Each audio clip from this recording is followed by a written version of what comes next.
For the First World War battle, see Battle of Aleppo. The Battle of Aleppo is an ongoing military confrontation in Aleppo, Syria between the Free Syrian Army, Islamic Front, People's Defense Units and jihadists against the Syrian government and Hezbollah. The battle began on July 19, 2012 as a part of the Syrian Civil War. Clashes escalated in late July in Syria's largest city that holds great strategic and economic importance.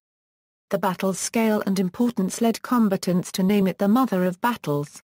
The battle has been highly noted for the Syrian army's indiscriminate use of barrel bombs dropped from helicopters, killing thousands. Hundreds of thousands have been forced to evacuate. The battle also caused catastrophic destruction of the Old City, a UNESCO World Heritage Site. Onset: the uprising began on March 15, 2011, with nationwide protests against the Syrian regime led by President Assad. The inhabitants of Syria's two largest cities, Damascus and Aleppo, initially remained largely uninvolved. As well as opposition protests, government-organized rallies in support of the Assad government were held. Fighting in Aleppo Governorate began on February 10, 2012. Over the next 5 months, major clashes left large parts of the rural countryside under rebel control, while the provincial capital, Aleppo City, remained firmly under government control. On July 19, 2012, rebel forces stormed the city and the battle began. Combatants: at the beginning of the Battle of Aleppo, rebels reportedly fielded between 6,000 and 7,000 fighters within 18 battalions. The largest was the Al-Tawid Brigade. The most prominent was the Free Syrian Army, largely composed of army defectors. Most Syrian rebels hail from the Aleppo countryside, from towns such as Al-Bab, Marya, Izaz, Tel Rifat and Manbij. However, a resident reportedly accused the rebels of using civilian homes as shelter. On November 19, 2012, the rebel fighters initially rejected the newly formed Syrian National Coalition, most notably the Al-Tawid Brigade and the Al-Nusra Front. The next day the rebels withdrew their rejection. Looting for supplies became a common occurrence among rebel fighters by December, switching their loyalties to groups who had more to share. This new approach led to incidents such as the killing of at least one rebel commander following a dispute, the loss of a frontline position due to fighters retreating with their loot and the failure of an attack on a Kurdish neighborhood. The looting cost the fighters significant popular support. Islamic extremists and foreign fighters joined the fight. Many of them were experienced and came from the ongoing insurgency in neighboring Iraq. Jihadists reportedly came from across the Muslim world. Jacques Bar copyright Raoult, a French surgeon who treated wounded fighters, reported a significant number of foreign fighters, most with Islamist goals and were not directly interested in Bashar al-Assad. They included Libyans, Chechens and Frenchmen. He said this was in stark contrast to Idlib and Homs, where foreign forces were not common. Some FSA brigades cooperated with Mujahideen fighters. The Syrian government retained support in Aleppo. A rebel commander stated that around 70% of Aleppo city is with the regime. However, during the course of the battle, Assad lost support from Aleppo's wealthy class. CBS News reported that 48 elite businessmen who were the primary financiers for the Syrian government switched sides. For the first time, the Syrian army engaged in urban warfare. They divided their forces into groups of 40 soldiers each. The soldiers were mostly armed with automatic rifles and anti-tank rockets. Artillery, tanks and helicopters are used only as a support. In August the army deployed its elite units. Eventually, after the rebels executed Shibaya and Zino al-Berri, the tribe joined the fight against the rebels. Some Christians supported the army and formed militias after the capture of their quarters by the special forces of the Syrian army. The Armenians also supported the Syrian army.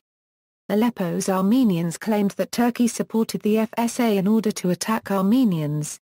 Arab Christian and Armenian militia had around 150 fighters.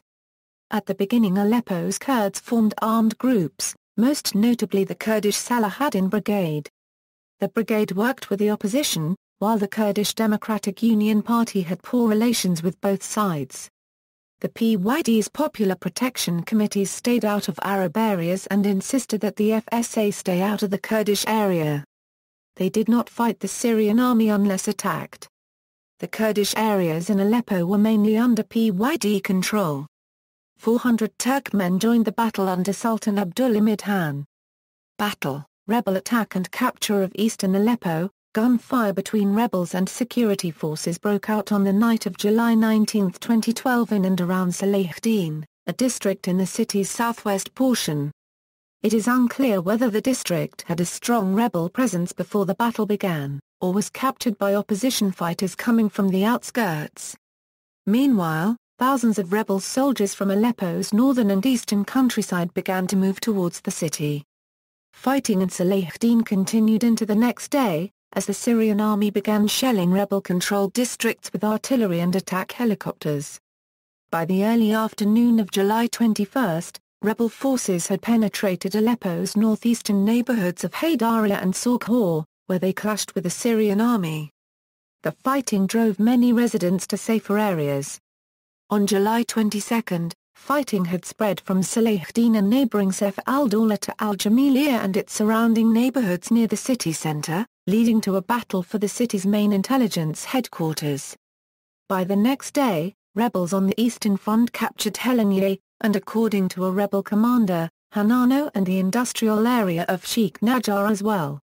Meanwhile, continuing clashes near the city center included a rebel attack on the state TV station and the central prison, where a massacre conducted by security forces had taken place, according to activists. Throughout the day, power was out in much of the city. Fighting in city center and army reinforcements. On July 24, 2012, the FSA launched an offensive to take the city center, leading to heavy fighting near the gates of the Old City, a United Nations World Heritage Site. Rebel forces on the Eastern Front continued to push westwards. The FSA set up checkpoints in the eastern al-Sakhkor district. Later that day, the Syrian army employed fighter jets for the first time to bomb rebel-held districts. During the next 2 days, the government sent thousands of reinforcements to Aleppo. The troops were sent mostly via the M5 highway connecting Damascus and Aleppo from the city's south, and the main Aleppo-Latakia road from the city's west. Rebels conducted deadly attacks on arriving troops. Among the reinforcements that massed on the outskirts of Aleppo were special forces units. By day's end 10,000 soldiers had massed around Aleppo and its countryside. By comparison, 1,500 to 2,000 rebel fighters from around northern Syria arrived to assist the 2,000 already fighting. Fighting raged in the Old City and in the central districts of Jamaliyah, Kalassi, and Bustan al-Quds. On July 27, skirmishes occurred on the outskirts as reinforcements continued to arrive. Rebel forces advanced to the central district of Fardus, despite continued bombardment. Kurdish fighters, who had gained control over most of the northern districts of Sheikh Maqsud and al-Ashrafiyah, clashed with Syrian troops a day after they attacked a Kurdish convoy on the airport road.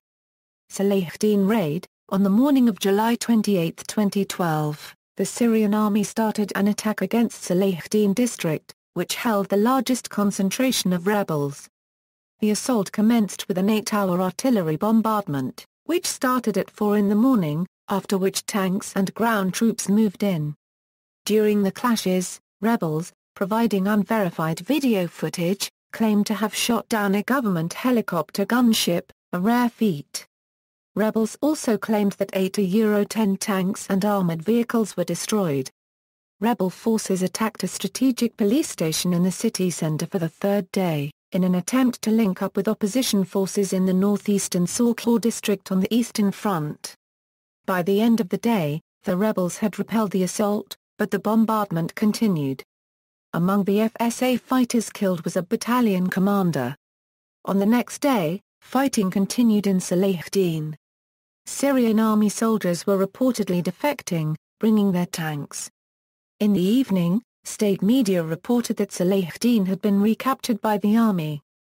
The opposition contrarily claimed to control 35 to 40% of the city.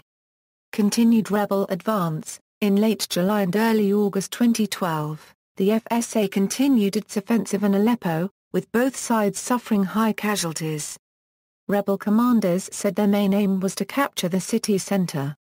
Rebels seized a strategic checkpoint in the town of Anadan north of Aleppo, gaining a direct route between the city and the Turkish border, an important rebel supply base.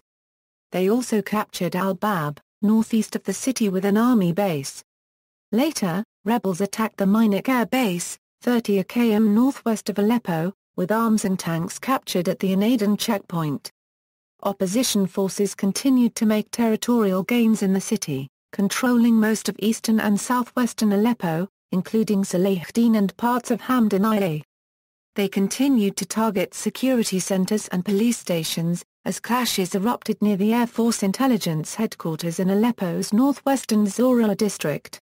Rebels overran several police stations and posts in the central and southern districts of Bab al-Narab, al-Musa, and Saline, seizing significant amounts of arms and ammunition.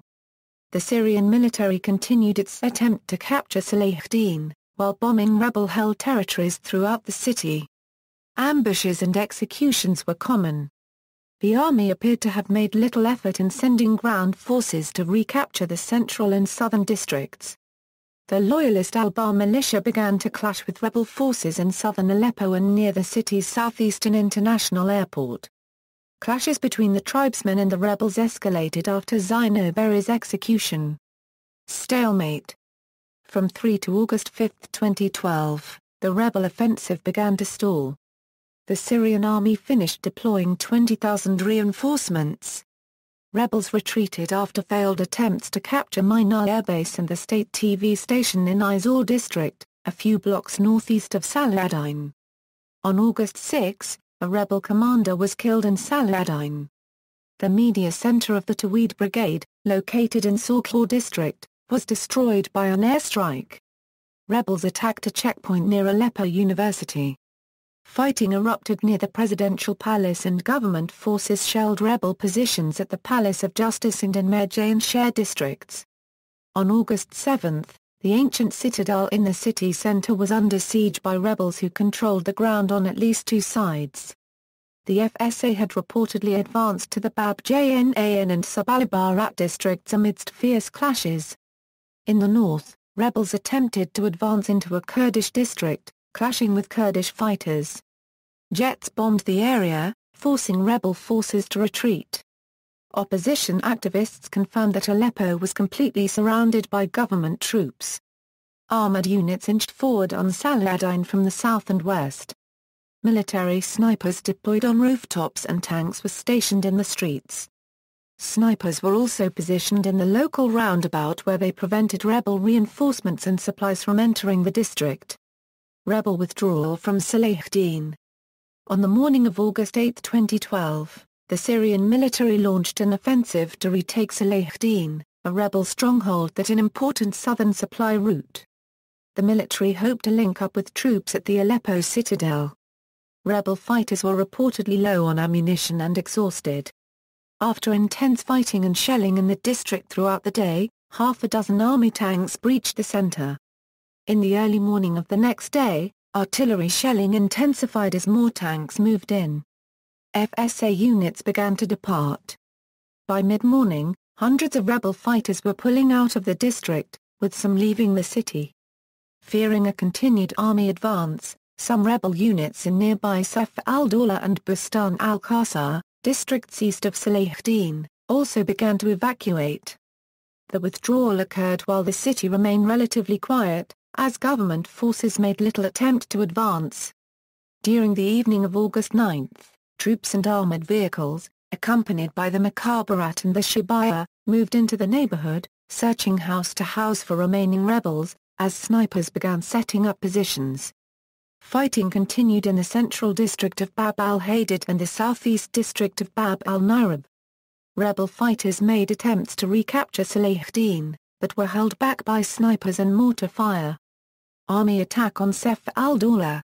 On August 12, 2012, tanks advanced to the roundabout in Salahuddin which was defended by 150 rebels.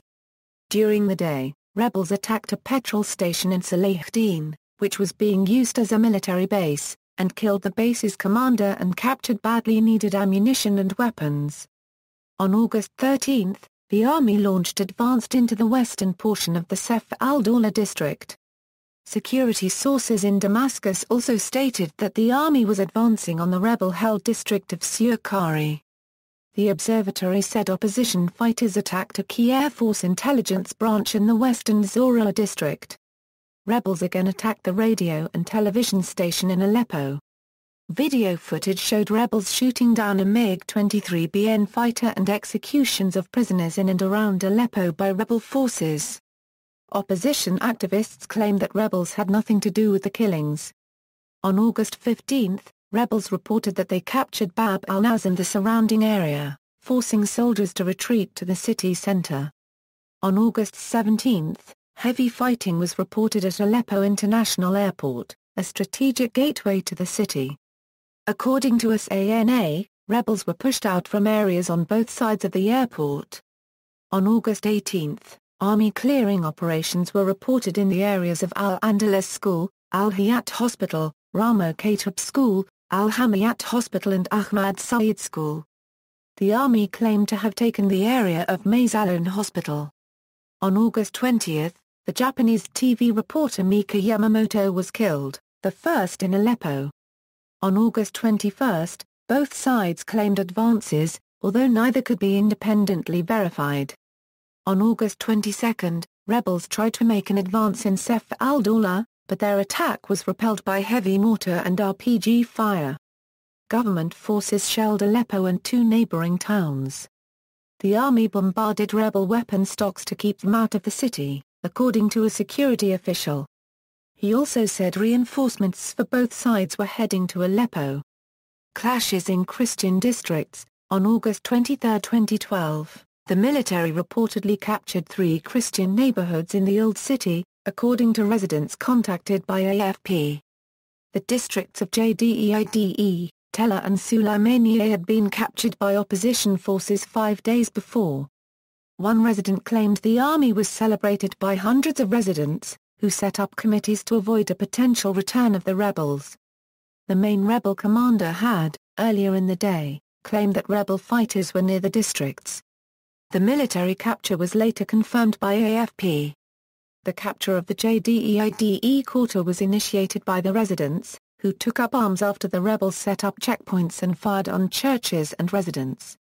They stormed the square where most rebels were positioned and took control of it. The army later joined the Christian militia to expel the rebels from the quarter.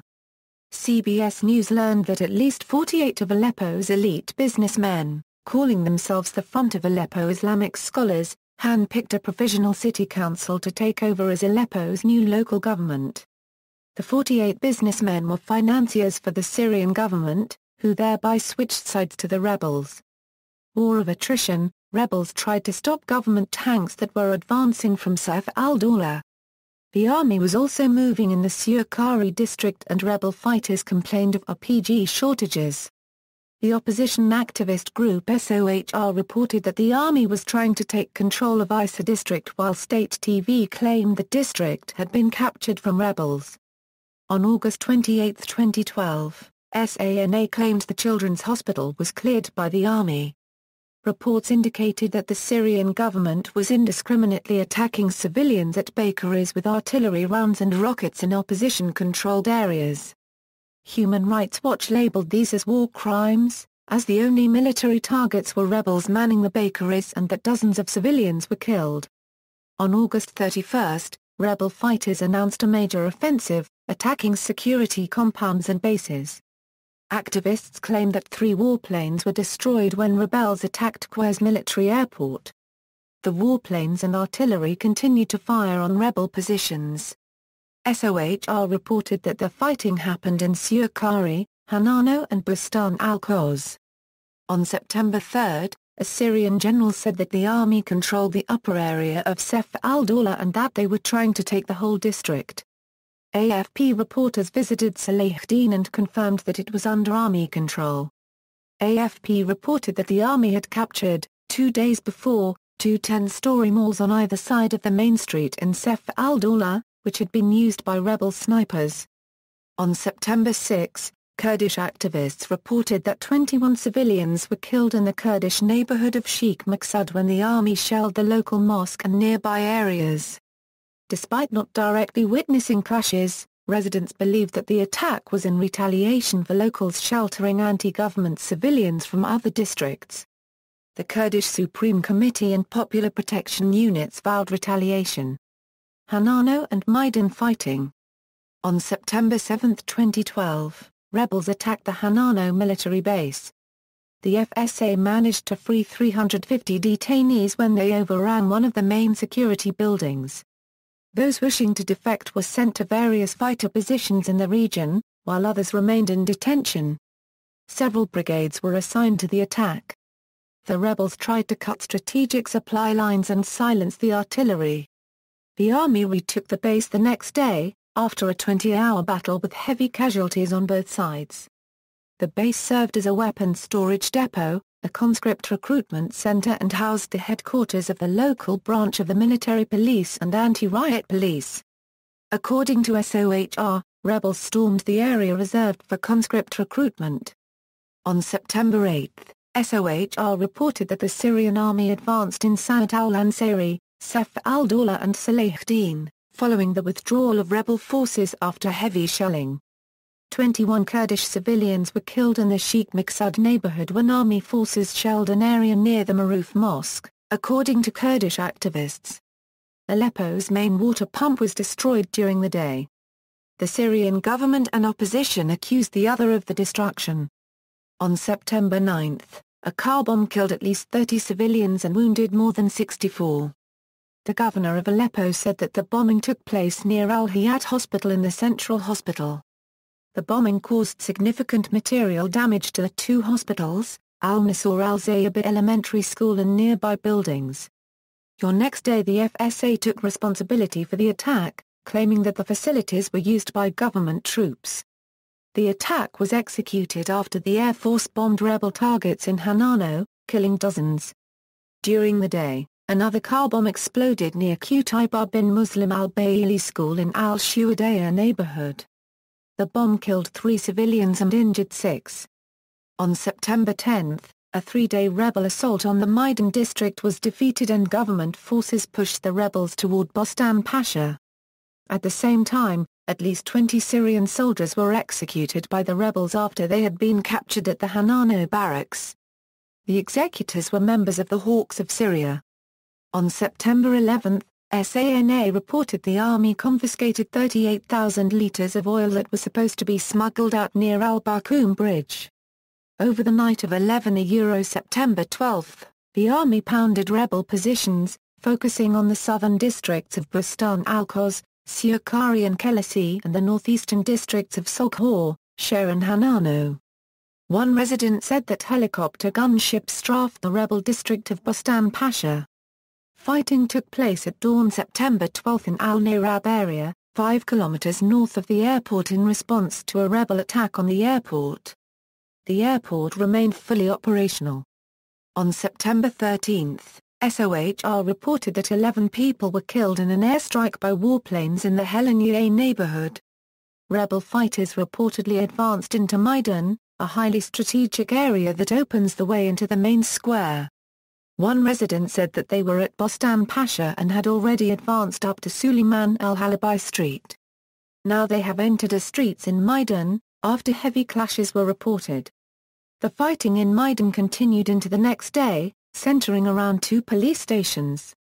The rebels captured the stations, were driven out by the military, returned in a counterattack, and were attacked again.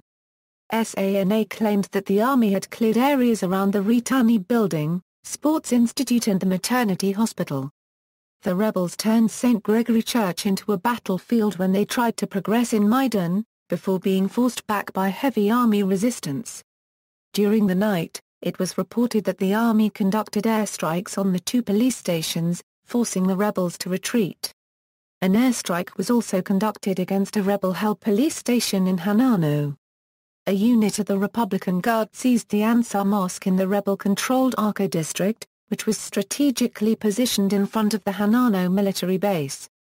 On September 15, The army controlled most of Al-Maidan and set up checkpoints for the first time.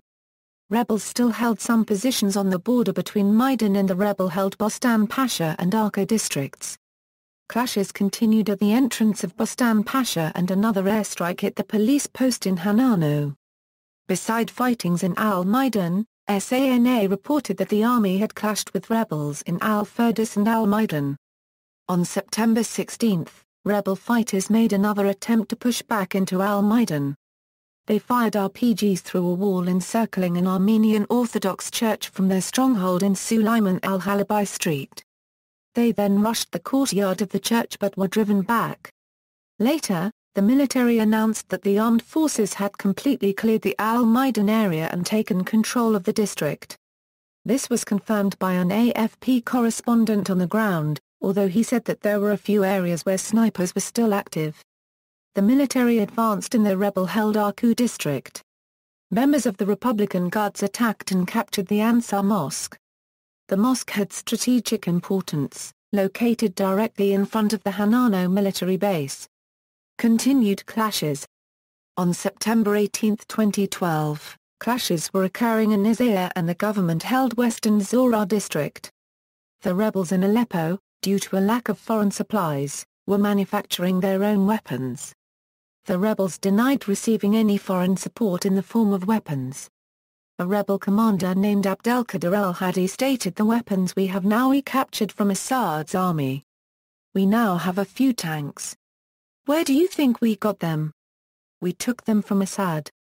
On September 20, the Syrian army launched an operation to recapture Bustan al-Qoz. Killings occurred near Al-Fida al-Arabi school. SANA said that other clashes occurred in Hanano, Al-Fatih's quarter in Al-Jadidi and Al-Arqa area and Qadi Asghar roundabout. SANA said heavy losses were inflicted upon the rebels. Government troops engaged in street battles in the rebel-held Sulaiman al-Halabi district, adjacent to Al-Maidan. Opposition forces attempted to unite the two largest rebel groups in Aleppo and the surrounding countryside under one command, so they could better coordinate. Analysts claim that the stalemate was due to the army's low morale and an inability to reinforce and resupply troops from Damascus via the highway.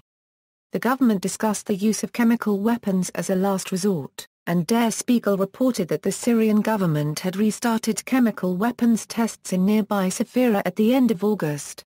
Aleppo activists reported 37 civilians killed within Aleppo city from the army's overnight bombardment.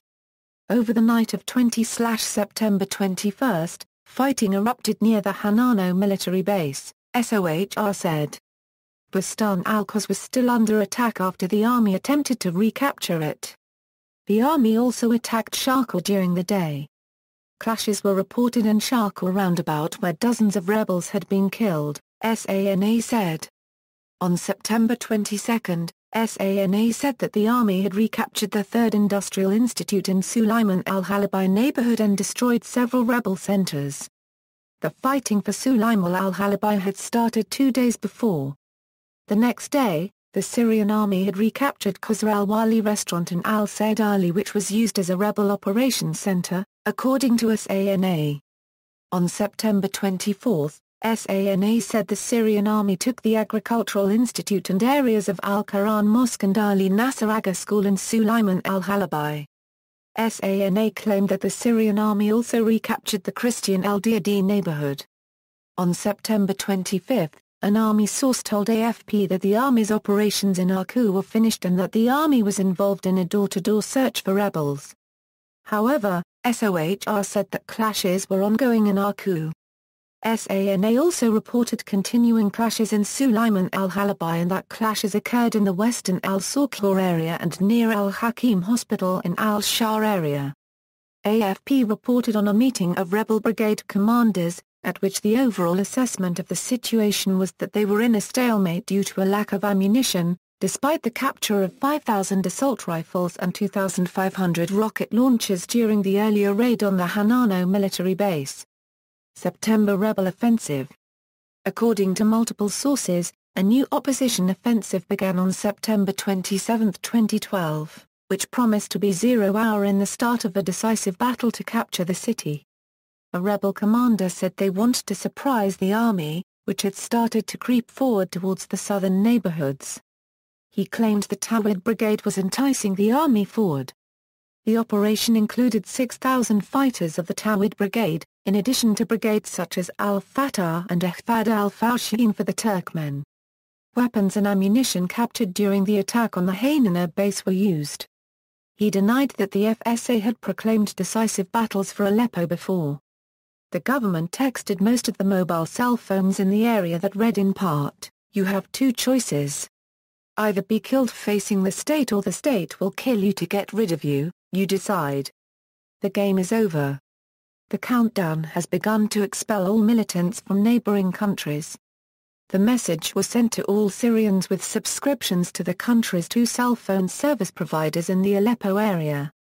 On the second day of the offensive, there was a growing threat of clashes between the rebels and a Kurdish militia believed to be linked to the PKK.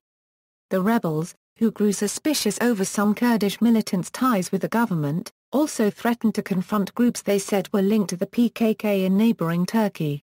Tawhid Brigade Commander Abdul Qadir Seli requested that the Kurdish militia surrender and not drag themselves into a losing battle that is not their fight.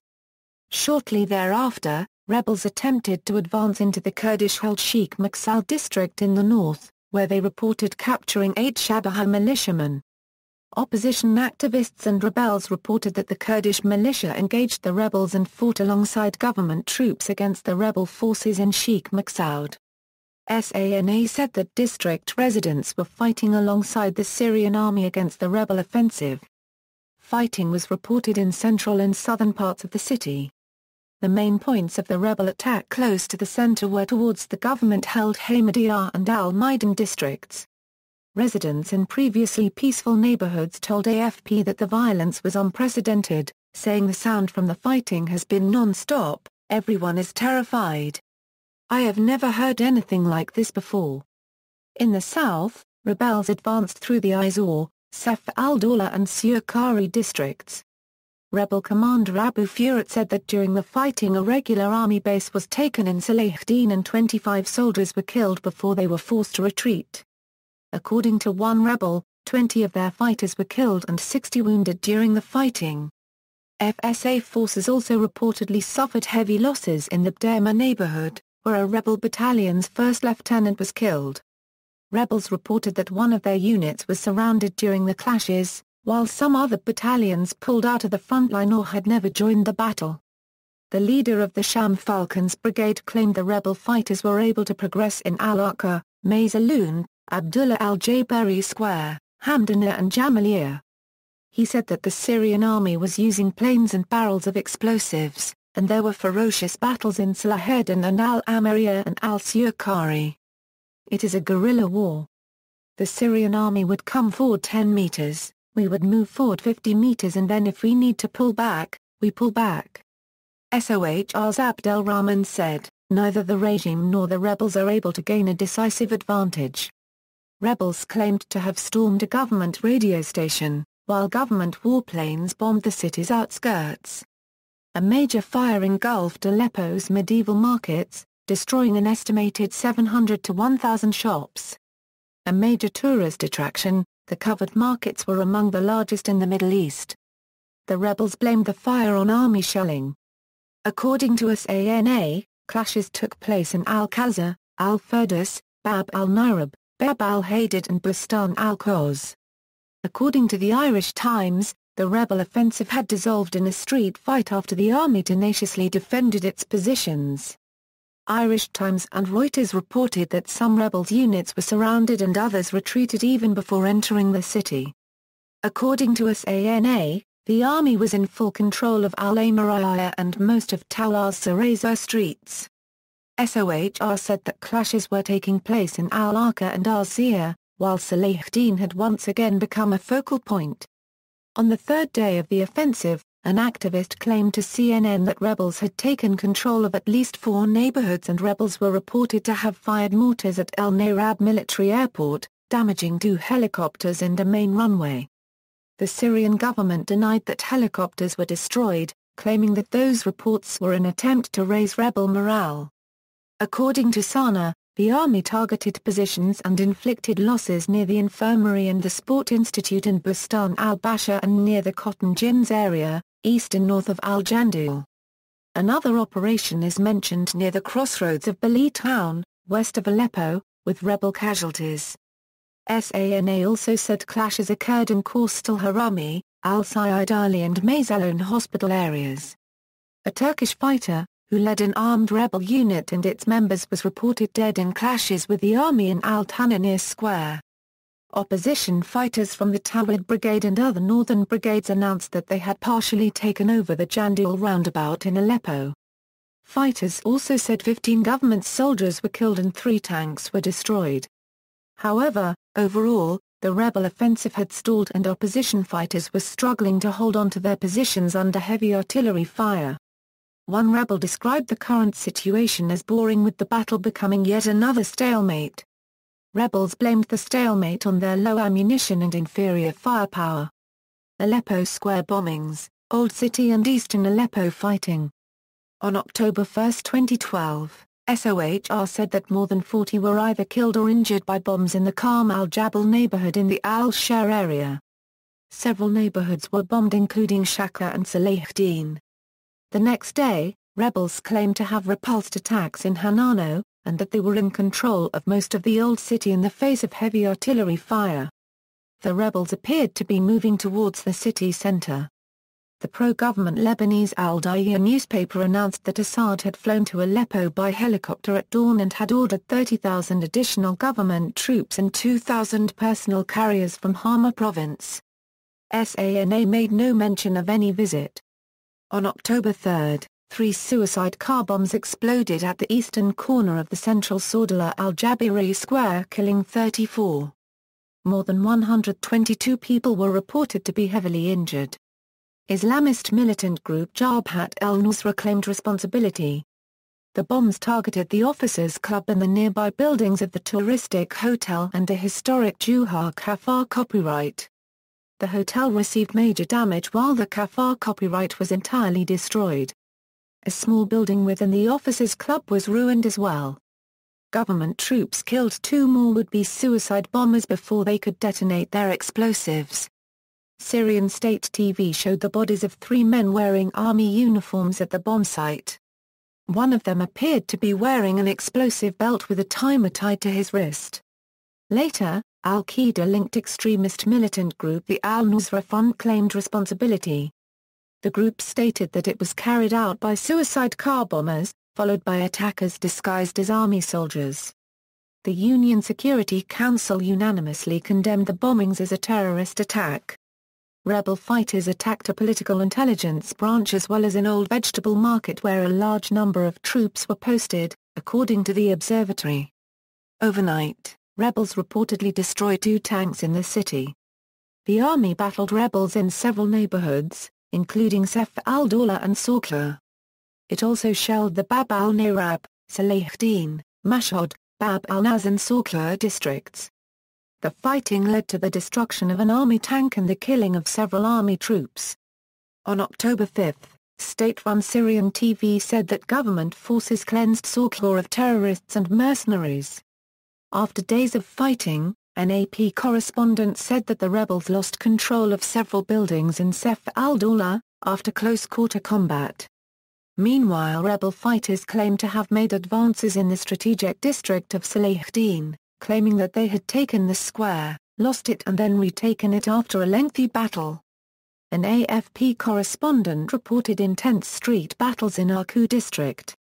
The insurgents had occupied health facilities and schools as makeshift bases. There were signs of strain from troops, with one officer admitting the battle for Arku was as tough as the struggle for Hanano last month. One soldier said he had not returned home once, to Homs, in 3 months.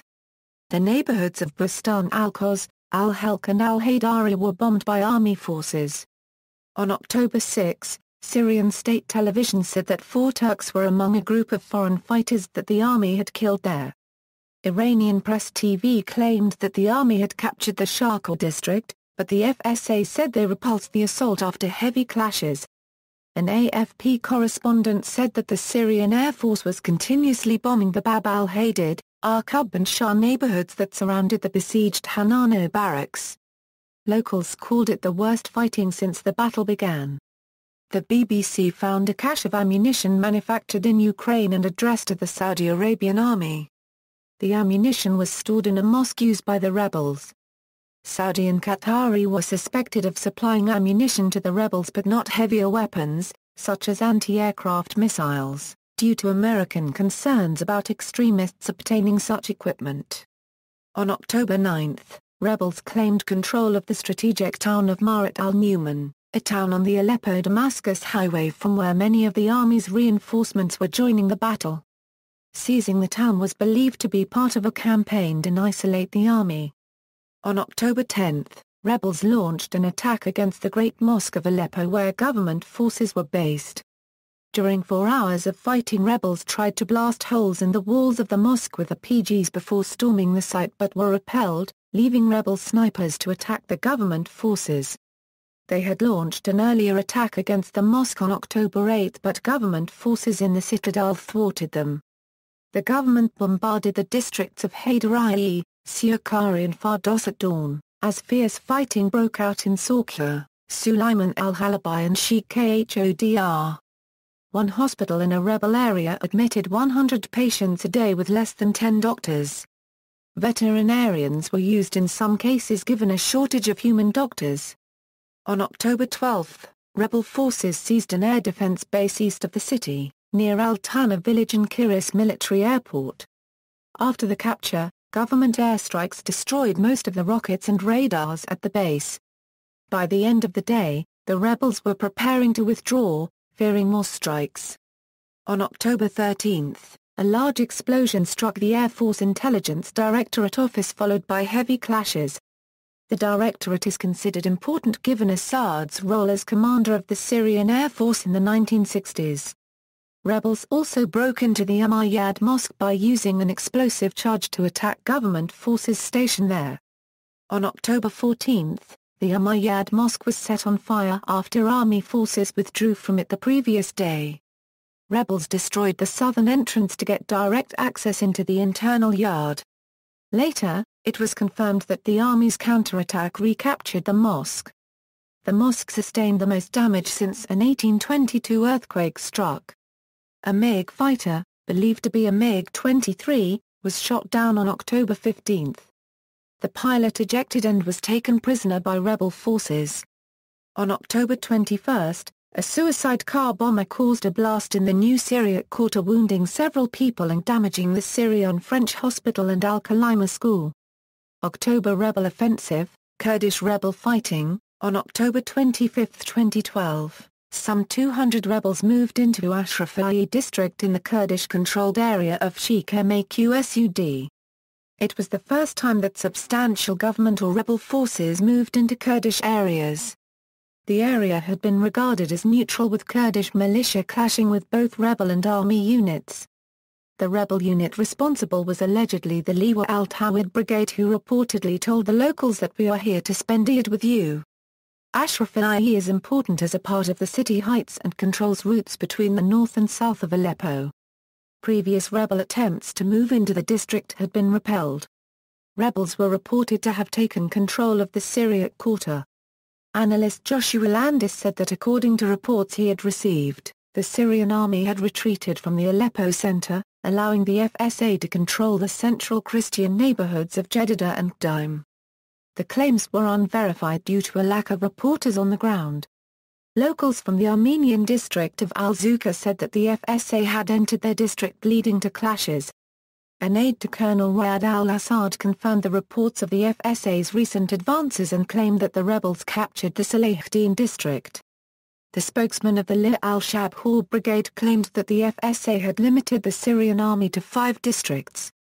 It was unclear whether the rebels had the strength to hold the new areas, and there were indications that the rebels had been forced out of some areas by late afternoon, with one resident saying that the government forces were fighting fiercely. On October 25, one FSA fighter told The Guardian that their main focus was on security branches the Syrian army used as bases. he said that rebels were in the process of besieging the Maidan security branch and stopped army reinforcements from getting to the police school in Khan al-Assal district, which had been under FSA siege for 10 days. The fighter claimed that the Ashrafiyah takeover by the rebels was the result of a deal with the PKK. SANA said that the army had recaptured the Syrian French hospital and reported several clashes, stating that the army had inflicted heavy losses upon the rebels. Some rebels believe that the increased talk of a truce from the Syrian government was an effort to stop rebel gains and to use the 4 days of Eid to reinforce their forces. Later, a rebel commander claimed that the FSA were fighting in Acre, Syrian, Zora and Faikan districts and had secured Suleiman al-Halabi. Local activists claimed fierce clashes were occurring around the airport and that rebels were trying to besiege the Nairab base just south of the city. The center of Aleppo was reported to be in rebel hands with snipers in positions to block counterattacks. The retreat from the city center was seen as either a government trap or signs that the rebel tactic of attacking the government supply lines was working.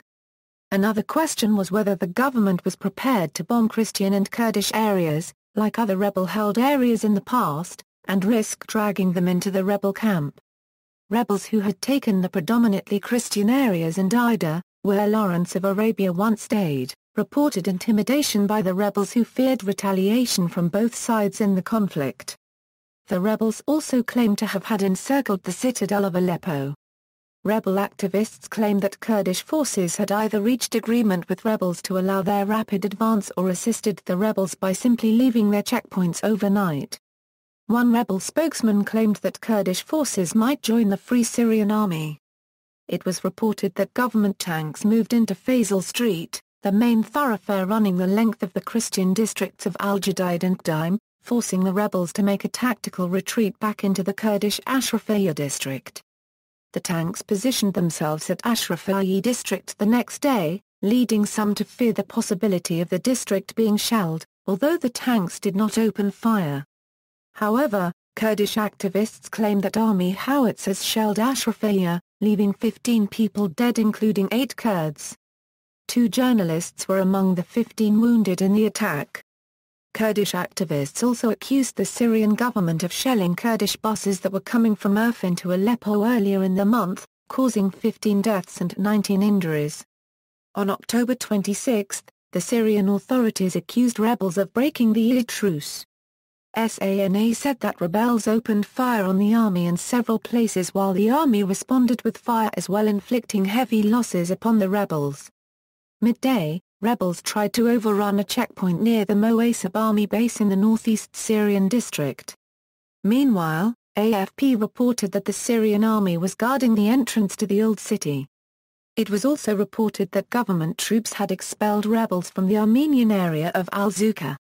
Rebels clashed with Kurdish militias that tried to stop them entering the Sheikh-Maqsud Niguhud. 19 rebels and 5 Kurdish fighters were killed. One Kurdish leader said that they had a gentleman's agreement with the rebels that they would not enter Kurdish areas and that the rebels had violated it when they entered Ashrafiyah. According to a report by activists who organized a Kurdish protest at a PYD militant checkpoint between the Kurdish areas of Ashrafiyah and Al-Sheikh Maqsud, rebel fighters opened fire on the protesters, leaving 8 dead and 5 wounded. Overall, PYD stated that 10 Kurds were killed during the clashes, including 3 fighters. SOHR put the Kurdish toll at 11, for a total of 30 dead, when including the 19 rebels. 200 people were kidnapped or captured as a result of the fighting. The PYD captured 20 rebel fighters, while the rebels detained 180 Kurds, civilians and fighters. SOHR said that the PYD was still in control of the Ashrafiyah neighborhood. A later PYD statement blamed both the army and the FSA for the violence. "We have chosen to remain neutral, and we will not take sides in a war that will only bring suffering and destruction to our country," the statement said. The rebels said that the clashes started after their forces attacked a security compound in Ashrafiyah, which was defended by both PKK fighters and government troops. A new report, several days later, put the combatant death toll at 30 rebels and 15 PYD fighters. On October 27, SANA said that the rebels attacked the water pumping station in Syrian al-Halabi neighborhood, cutting water from the western part of the city. Rebels were accused of kidnapping Lebanese TV journalist Fida Yatani because his coverage was considered not suitable for the Syrian revolution and revolutionaries. He was later freed by the rebels and left for Turkey. Rebels fanning out west of Aleppo were besieging the Zora air intelligence base and came under fire from the Ramessa artillery base, which they assaulted from the south. A rebel spokesperson claimed the Zora and Ramessa bases were crucial for the regime's defenses given their lack of manpower. In a new round of clashes in the Kurdish areas, rebels opened fire on Kurdish protesters, killing 3 of them. The battle for the Zora air intelligence base was complicated by the possible presence of civilian prisoners. Rebel capture of bases and fighting in West.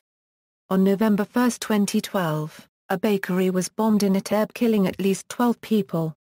The bakery was important since it delivered bread to 40 towns near Aleppo. The government bombed 3 other bakeries in and around Aleppo at Kafr Hamra, Ramoun and Qadi Asghar. These bakeries were responsible for most of the bread in the area. On November 2, SOHR incorrectly reported the execution of Shah Ali Abdu, also known as Nugent Derek, the Kurdish militia leader for Aleppo, whom the rebels captured while she was on a mission to return the bodies of rebel fighters killed during the clashes between the FSA and the Kurdish militia. She commanded a unit responsible for protecting the Kurdish districts of Ashrafiyeh and Qsud. The report later proved to be false. On November 5, clashes occurred at a roundabout in Zora district, near the city's northwest entrance, and on the road to the airport. In Zora, a fire started in a building close to Air Force Intelligence Branch. The Syrian Arab Red Crescent reported that a fire had burnt down its main warehouse, destroying supplies needed for the upcoming winter. Fighting was reported near the airport. On November 11, fighting was reported for the first time in the northwest Lyramun neighborhood. SANA claimed that the Syrian army took al-Sheikh Zayed area. During the day, the army pounded rebel positions in the northern area. Rebels began using barrel bombs similar to those dropped on rebel areas by the Air Force in an attack on an army position in Karim Jabal district. They rolled through the sewers underneath the guard post before being detonated. On November 17, a car bomb exploded in Lyramun. The Syrian army and the rebels continued to fight in the northwest. On November 18, rebels stormed the home base of the 46th Regiment in nearby Uram el-Sura, securing the base the following day in a key strategic victory following a 2-month siege. The fall of Base 46 has further isolated government troops fighting in Aleppo as well as in Idlib province, while simultaneously providing the rebels with secure supply routes from the Turkish border and much-needed ammunition and heavy weaponry. The nearby army base at Sheikh Suleiman remained in government hands, though rebel forces had stepped up their attacks on it in the aftermath of Base 46's capture. On November 22, a building next to a major Aleppo hospital was targeted by an airstrike that killed at least 15 people according to the SOHR, including at least 11 rebels, a doctor and 3 children. The Dar al-Shifa hospital was a private clinic before it was turned into a field hospital by opposition forces. It has been targeted at least 6 times in recent months, mainly affecting the upper floors of the 7-story high building. Only €500 yards from the front line, it is in a heavily shelled area and one of the few remaining medical clinics for residents in Aleppo. On November 24, SOHR said that clashes broke out between the rebels and the Syrian army at the Air Force Intelligence Building near Shekan Square and Bani Zid neighborhood. On November 26, rebels claimed to control most of the roads to Aleppo, leaving the Damascus-Aleppo highway as the only supply route to government forces in the city. On November 27, rebels shot down a Syrian military helicopter on the outskirts of Aleppo using a surface-to-air missile. On November 28, the situation in the city's center was calm, with shootings and explosions being heard in the Armenian New Village neighborhood. It was reported in December that the Bustan al-Basha neighborhood had been shelled, while the clashes were ongoing on the airport road. On December 3, clashes were reported in Maidan and the nearby Suleiman al-Halabi districts, while government forces shelled villages near the Ground Forces Academy. Activists reported that 5 bodies had been found in al-Sufera. However, fierce combat soon broke out within Bustan al-Bashar district, held by the Islamist al-Nusra Front and Ara ash-Sham groups, according to a military source. The Syrian army advanced from Maidan, taking control of the main avenue and reaching Zai Hospital in Halak neighborhood. Islamists continued to hold the side streets and fighting was ongoing. Early in December, the chemical plant Sisaka was taken by rebel fighters from the al-Nusra Front. The factory produces liquid chlorine among other chemicals. On December 5, Morocco's honorary consul, Mohammed Al-Aydin, and another man were killed by a group of armed men when Aydin tried to leave a hotel in Aleppo. Sheikh Suleiman base was overrun by opposition forces on December 10. 100 army soldiers who were left inside the base retreated to the scientific building wearing gas masks. Al-Nusra Front led the attack with only one FSA group taking part, one FSA commander said. Many of the fighters were from Central Asia with a rebel commander coming from Uzbekistan. On December 15, Colonel Yusuf al-Jada, army officer and effector and top rebel commander for the Tawhid Brigade, was killed in action during an assault on the military academy located near Muslimiye, just north of Aleppo. Al-Jada, also known as Abu Furat, was said to be suspicious of the growing jihadist presence in the war and sought to keep Jabhat al-Nusra at bay. SOHR reported that rebels had captured large parts of the academy, while Republican Guard troops were deployed by helicopter to the base in a counterattack. Opposition forces eventually took control of the academy, a campus of around 3 square kilometers. At least 24 rebels and 20 government soldiers were killed in the fighting. The remaining government troops withdrew from the base and regrouped near the prison at Muslimiye in the Al-Kindi hospital in the Palestinian refugee neighborhood of Handarat, which had been captured from the rebels on December 14. However, they remained encircled by opposition forces. During the fighting, bread rose from 35 cents to $3 for a bag of 8 loaves. On December 16, it was reported that Al-Tawhid Brigade fighters took control of Hanano barracks. Aleppo perimeter battles, beginning in late 2012, fighting intensified around the area of the airport. The al-Nusra Front unilaterally declared a no-fly zone in December and threatened to shoot down commercial aircraft, alleging that the government was using them to transport loyalist troops and military supplies. After multiple attacks on Aleppo International Airport, all flights were suspended on January 1, 2013. Rebels attacked loyalist troops at the airport perimeter, including the nearby Brigade 80. By mid-February, at least 150 people had died in this fighting. Rebel troops attacked Menai Air Base. On December 30, government planes bombed rebel positions after the rebels entered the perimeter. On January 14, rebels had totally surrounded the base. Rebel troops stormed the base on February 9, prompting retaliatory airstrikes. On February 11, rebels stormed and took control of Jura Air Base, killing or capturing 40 soldiers. It was reported that rebels were in control of some operational Czech-built Aero Al-39 Albatros jets. The rebel offensive on the Old City continued in early 2013. On January 12, SANA claimed that army units had secured the areas surrounding the historic Umayyad Mosque, the Citadel and the Justice Palace near the Old City. However, by late February rebels had recaptured the mosque after days of heavy fighting, as government forces retreated to nearby buildings. Clashes continued afterward around their mosque. On January 15, twin blasts occurred at University of Aleppo during the first day of midterms, killing at least 87 and wounding more than 150, among them students and civilians. The university dormitories are used by refugees.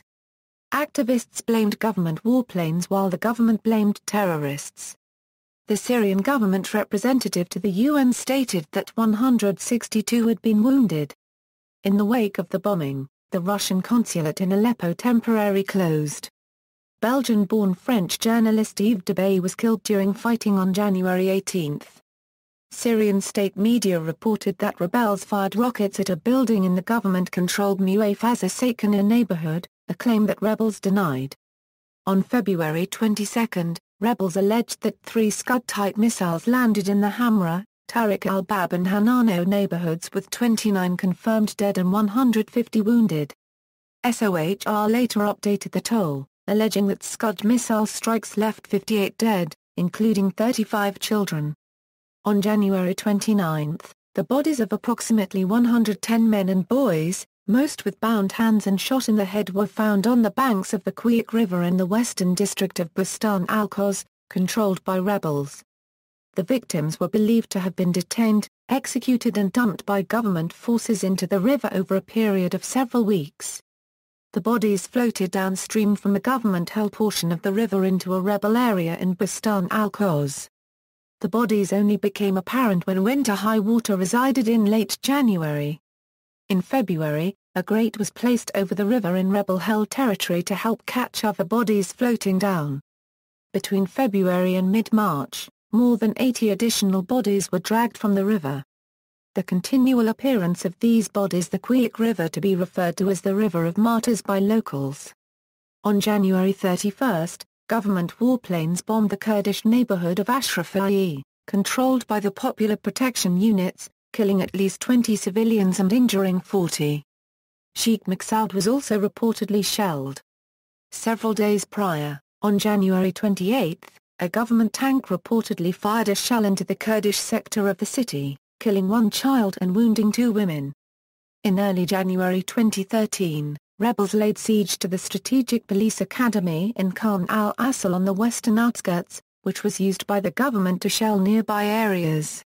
On February 2, Sheikh Said district residents confirmed that rebels had taken control of the district after the army withdrew, allowing the rebels to secure a key route to Aleppo International Airport. Sheikh said it was the last land route between Aleppo and Nayrab Airport. Many of the neighborhood's residents, who were largely loyal to the government, fled when the army retreated. On February 24, rebels used captured tanks to breach the walls and storm the police academy. Rebels took control of several buildings. Fierce clashes reportedly continued thereafter. On March 1, government forces retook Tel Shaib village, located southeast of Aleppo. The following day, army forces seized a road to the besieged airport, creating a new supply route for government forces advancing from Hama. On March 3, SOHR stated that 120 soldiers and 80 rebels were killed that week in the Battle of the Khan al-Assal Police Academy. On March 4, rebels fully took over the police academy. They reported that about 45 government soldiers were killed, possibly executed, by rebels after they stormed the academy. During March, an 8-day rebel offensive in an attempt to capture the village of Khan al-Assal on the western outskirts of the city was repelled. 200 fighters on both sides were killed in the offensive, including 120 government and 80 rebel fighters. Among government forces killed were 115 policemen, who the government alleged were executed by the opposition after capturing a police academy in Khan al-Assal. On March 15, rebels seized control of an ammunition factory complex and munitions depots in the town of Khan Tuman, southwest of Aleppo. The complex had been used to supply the army with munitions to regularly shell rebel positions in the surrounding area. On March 19 there was a chemical attack in Khan al-Assal, about 15 kilometers west of Aleppo, with about 26 fatalities. It was the first widely reported use of chemical weapons in the war. Both the government and rebels claimed that a missile or rocket was used to deliver the agent. The Syrian information minister blamed the rebels for the attack, while the rebels blamed the government. On the night of March 29, the opposition Aleppo Media Center claimed that rebel forces had captured Sheikh Maqsoud, which was previously held by both government and Kurdish forces. However, SOHR stated that while rebel forces advanced in the district, they had captured only the eastern part. SOHR also reported that heavy fighting was still ongoing. It was also confirmed that during their advance, rebels had captured and killed the top pro-government Sunni cleric in the district, Hassan Saifuddin. Reports by pro-government Al-Akhbari TV and SANA stated he was beheaded and his head was placed on the minaret of the Al-Hassan Mosque. SOHR confirmed that his body had been dragged and paraded in the neighborhood. On March 31, government troops counterattacked. Fighting was concentrated by the awarded bridge and in the area between eastern Sheikh Maqsad and the Bustan al-Basha neighborhood. Since the rebel attack on the district started, 43 people had been killed, including 15 civilians, 19 government soldiers and militiamen and 9 rebels. It was claimed by YPG fighters in Sheikh Maqsad that following a long discussion within the group, the YPG decided to end their neutrality in Aleppo and switch to the rebel side, cooperating with the FSA in their advance through the district where several pro-government militias and intelligence officers were located. However, a day later, a YPG political representative denied the claim and stated that the Kurds had not aligned with the rebels, instead that Kurdish forces fought government troops after the army attempted to reach Arab parts of the district that had been captured by opposition forces, via the Kurdish areas. According to the YPG, as a result of these clashes, which also included artillery, 15 Syrian soldiers and 1 YPG fighter, YPG Military Council member Zakaria Ksila registered trademark L, were killed. On April 2, clashes erupted in the strategic village of Aziza, on the southern outskirts, from which rebels were launching attacks against Aleppo International Airport and the adjacent military airbase. By April 6, the military had captured the village, pushing the rebels to the outskirts. Around 35 people were killed, including at least 18 civilians and 5 rebels. The capture of the village was seen as a strategic victory for the military because it would allow the army to protect its supply convoys and have a strategic spot from which they could shell rebel positions. On April 13, nerve gas was reported in Sheikh Maqsud. An anonymous doctor reported 3 were dead and a dozen wounded. 1,500 doses of atropine were used with a further 2,000 sent by aid agencies. Atropine is a recognized antidote to nerve gases. By April 15, rebels had reportedly gained full control of the northern entrance to Aleppo, as well as a factory and a weapons storage facility. On April 16, the first Aleppo truce was declared. The temporary truce allowed Red Crescent workers to remove 31 decomposing bodies killed during in the Pour al-Sawqur district located in northern Aleppo. 3 of the dead were found with tied hands and 4 were badly burnt. On April 22, 2 Syrian Christian Orthodox bishops were kidnapped on their return to Aleppo after completing humanitarian work. State media blamed the rebels while the rebels stated, "All probabilities are open."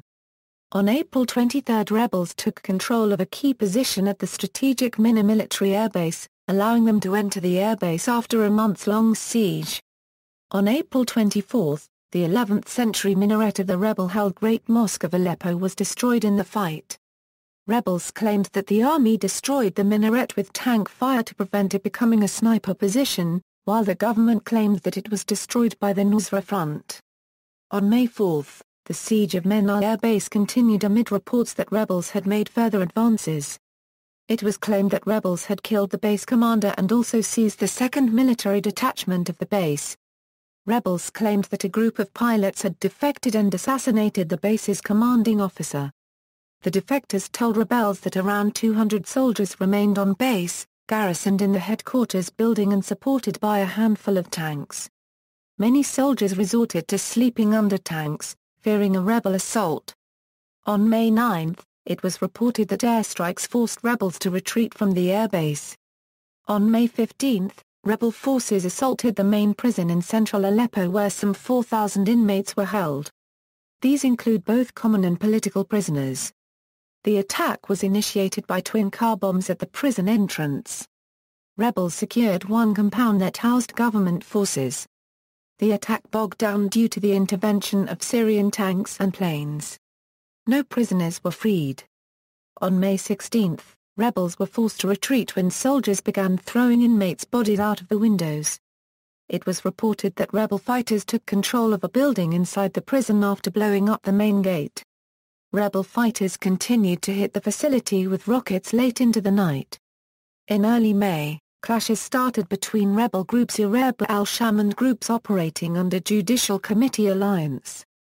The latter accused Ireb al-Sham, which was in alliance with Jabhat al-Nusra, of going rogue and looting factories. According to various rebel reports, Jabhat al-Nusra started weakening after Nusra leader al-Jilani pledged loyalty to al-Qaeda leader Ayman al-Zawahiri. Before the announcement, rebel fighters of various brigades were leaving for Jabhat al-Nusra. In one day about 120 left. Several rebel officials also commented on their disappearance from much of Aleppo. A former government scientist claimed that the Syrian government was using chemical weapons in small quantities to slow rebel advances. Amongst these areas were the Sheikh Maksal district. The scientist, who worked for Center for Scientific Studies and Research, claimed that the alleged gas attack on Khan al-Assal, Aleppo, on March 19, 2013, was likely tear gas and not nerve gas. A UNHRC report dated February 12, 2014 concluded that the extremely deadly nerve agent sarin was used in the 3/19 Khan al-Assal attack and that the sarin used in that attack bore the same unique hallmarks, unregistered trademark as the sarin used in the 8/21 al-Fauta chemical attack. On May 26, 15 inmates were killed, according to SOHR, at the central prison during fighting. On June 1, 50 prisoners were reported to have been executed by government soldiers, while a further 31 were killed by the rebel bombardment of the central prison. 40 government soldiers were killed by rebels. On June 2, a senior commander in the Lebanese movement Hezbollah said that Assad's forces had called thousands of Hezbollah fighters deeper into northern Syria, in and around Aleppo, to shore up Assad's overstretched forces and potentially break the stalemate there. It was estimated that around 4,000 Hezbollah fighters responded. Rebels said Hezbollah forces had entered the city on Sunday and were preparing an attack. An unnamed Hezbollah commander stated, "We are going to go after strongholds where they think they are safe. They are going to fall like dominoes." The diversion of rebel forces to the Battle of Al-Qusa potentially weakened the rebel grip on Aleppo. On June 13, in a statement on recent clashes in the province of Afrin, in western Kurdistan, People's Defense Units Command said that Turkish soldiers attacked the village of Mealksila registered trademark El in Afrin late Wednesday. YPG said, "The armed groups which first attacked our forces in the villages of Akka registered trademark N, Basel and Zarat increased in number as of June 10 when they attacked Mirisk and Kafirmiza villages. The armed groups were strongly responded and defeated by our forces." The command remarked that YPG had strengthened its control as armed groups had to withdraw from the region after the clashes one day later. Referring to the Turkish attacks, YPG said troops of the Turkish military launched an attack against the village of Mealksila registered trademark El in Afrin's Sindaris district late Wednesday in support of the armed groups targeting the region of Afrin. YPG said Turkish soldiers were repulsed from the region as a result of the response by YPG units. Operation Northern Storm, on June 9, 2013, the Army announced the start of Operation Northern Storm, in an attempt to recapture territory in and around Aleppo. In preparation for the assault, the Army reinforced the Shiite villages of Al-Nabul and Zora, which the government intended to use to advance into Aleppo. Rebel defenses in Salamieh, south of Aleppo, were strengthened to prevent tanks from moving from that direction. Between 7 and 14 June, Army troops, government militiamen, and reportedly Hezbollah fighters, launched the operation. Over a one-week period, government forces advanced both in Aleppo city and the countryside, pushing back the rebels. However, on June 14, according to an opposition activist, the tide started reversing, after rebels halted an armored reinforcement column from Aleppo headed for the two Shiite villages northwest of the city. As of June 16, the rebels had held back the column for 2 days. Rebels claimed to have destroyed one tank and killed 20 government soldiers northwest of Marat al-Atiq. Before the column was stopped, government forces had captured the high ground at Marat al-Atiq, threatening rebel positions.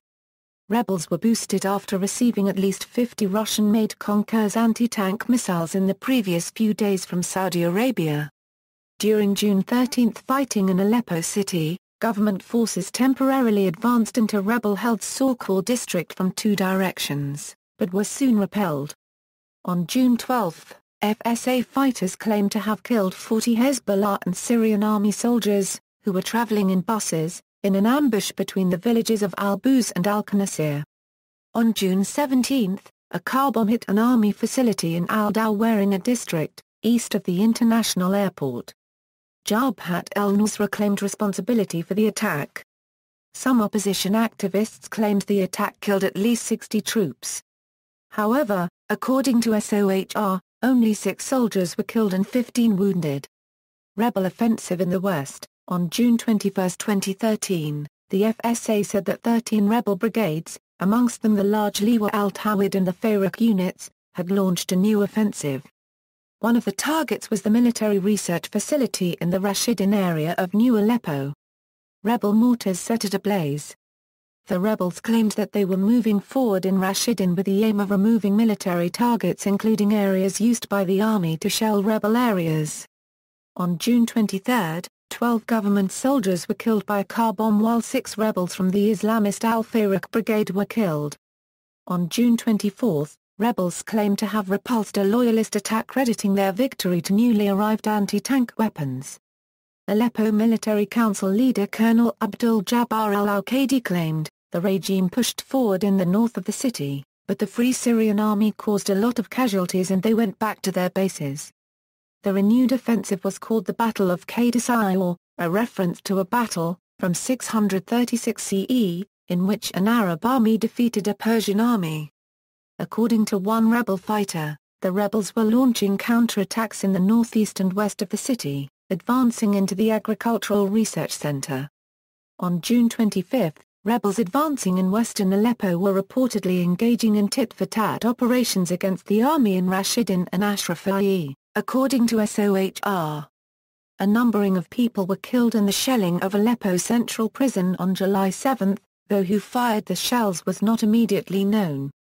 Syrian government forces retained control over New Aleppo despite initial rebel advances in the area, with the opposing sides entrenched sometimes as close as 200 meters to one another.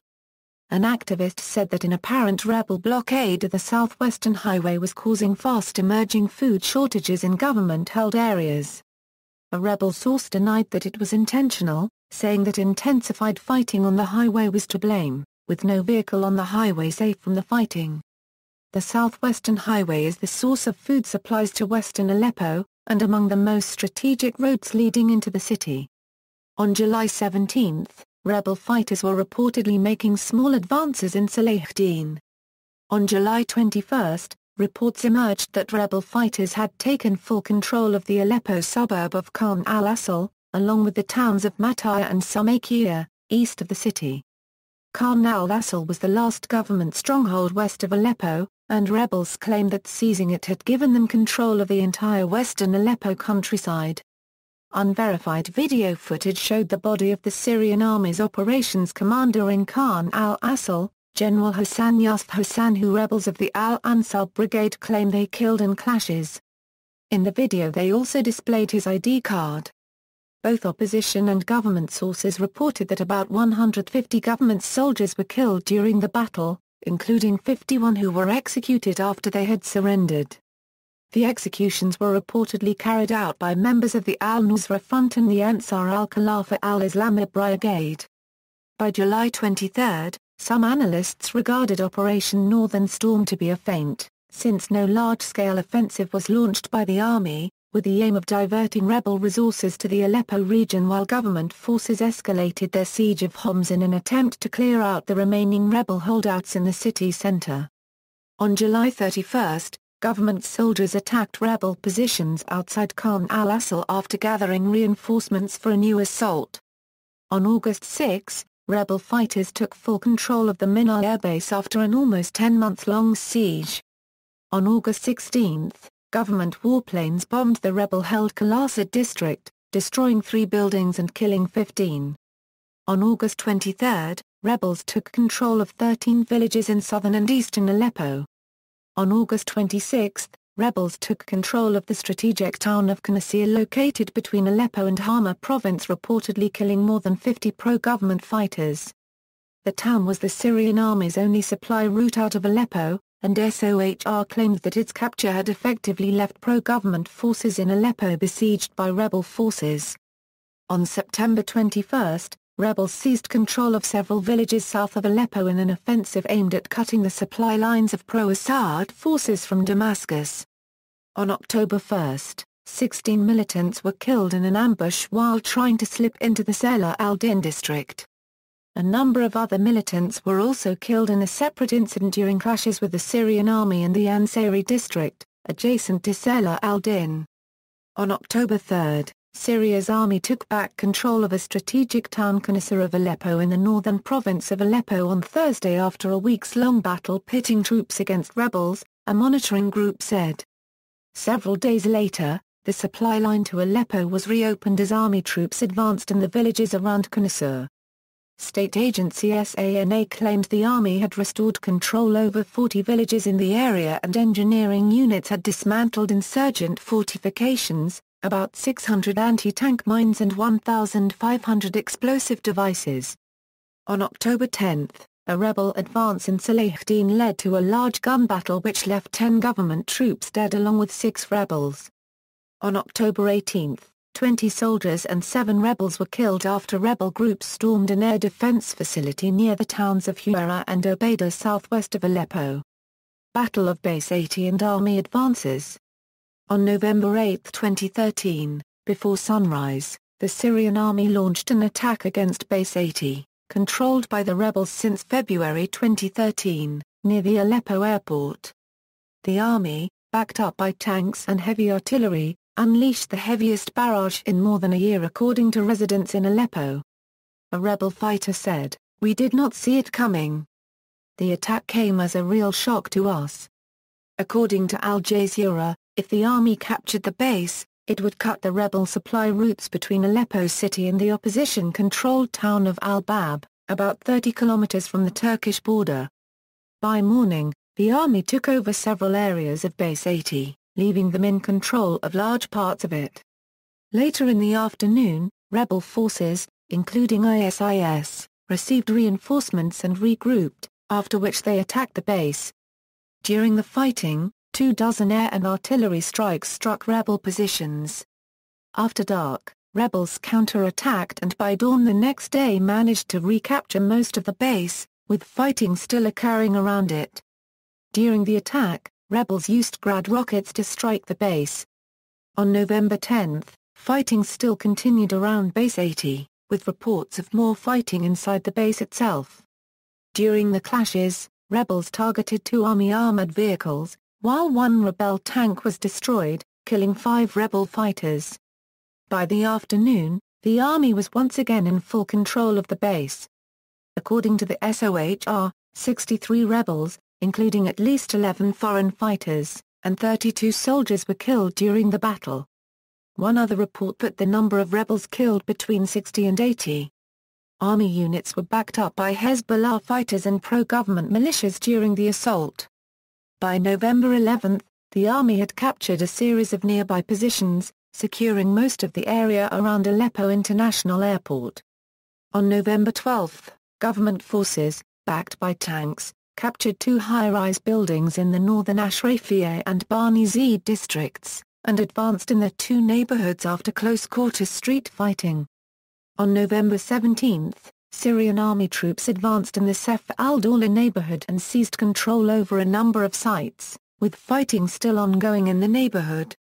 By mid-December, government forces were reportedly in control of 60% of the city, according to the Kurdish news agency Rudaw. Air Force offensive. Between 15 and 28 December 2013, a series of Army helicopter attacks with barrel bombs against rebel-held areas of Aleppo left 517 people dead, including 151 children, 46 women and 46 rebels, according to the SOHR. 76 of those killed died on the first day alone, while 100 people were killed on December 22. By December 18, 879 people were wounded.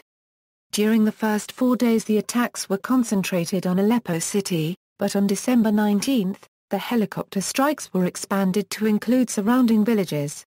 A rebel commander claimed that by December 26, more than 1,000 people had been killed in the bombing campaign. On January 9, aid groups stated more than 700 people had been killed since the start of the bombing campaign. On December 20, Islamist rebels, including members of the Al-Nusra Front, took control over the Kindi hospital, which had been used by government soldiers as a base for several months. At least 20 regular soldiers were killed and dozens were taken prisoner in the fighting, which began after 2 Al-Nusra fighters detonated themselves at checkpoints guarding the hospital. A few days later, government forces stormed and recaptured much of the Bani Zaid neighborhood on the northeastern outskirts of the city. On December 25, pro-government sources claimed that the Syrian army captured the Al-Sheikh Maqsout and Al-Jabanat areas of Aleppo city. On January 8, 2014, Islamist rebel forces loyal to the National Coalition attacked the ISIS headquarters at a hospital in the Qadi Asghar district of Aleppo. Reports indicate that the rebels were successful in capturing the base, freeing dozens of rebel and civilian prisoners while also recovering the bodies of dozens of people who appeared to have been executed. Elsewhere, over 100 ISIS forces reportedly surrendered in Aleppo's Salahin district. By the end of January 6, the death toll in the bombings had risen to 603, including 172 children, 54 women and 54 rebels. On January 9, it was reported that all ISIS forces were driven out of Aleppo city by the rebels. Renewed army ground offensive. On January 11, 2014, government forces secured the area of Al-Nakarin and Sheikh Yusuf Hill and were advancing towards the industrial area of Aleppo city. According to opposition activists, the rebels were in fear of losing the industrial district, which would cut their supply lines from Turkey. The next day, the army also advanced towards the highway linking the airport to the government-held western part of the city. On January 14, the army reportedly captured Al-Zawzor, Al-Tani, Al-Subayh and Height 53 on the eastern outskirts of Aleppo. On January 15, an Al-Mana correspondent reported that the army captured Al-Sabahiyya, Al-Fawri and Al-Riman, east of Al-Safira, and was pushing towards the electricity station, northeast of Al-Safira. Later, Al-Mana claimed that the army captured Tal Alam and Hejja, east of Aleppo, also on the approaches to the electricity station. At the same time, government troops pushed out of Quiraz military airport, east of Aleppo and the station, and captured villages around the base. On January 16, the army made slow progress in the neighborhood of Bani Zaid, while the rebels captured 2 buildings in the Sef al-Dawla district. On January 17, the army bombarded the villages of Tal Nam, Jobal and Tal Estabel and captured the village of Tal Sobha. By January 18, it was confirmed government troops captured the town of Tal Alam, just west of the power plant. Sheikh Zayat, on the southern outskirts of the industrial zone, was also captured. On January 25, the army captured the neighborhood of Karam el-Khuzra on the eastern side of Aleppo city, after 3 days of fighting.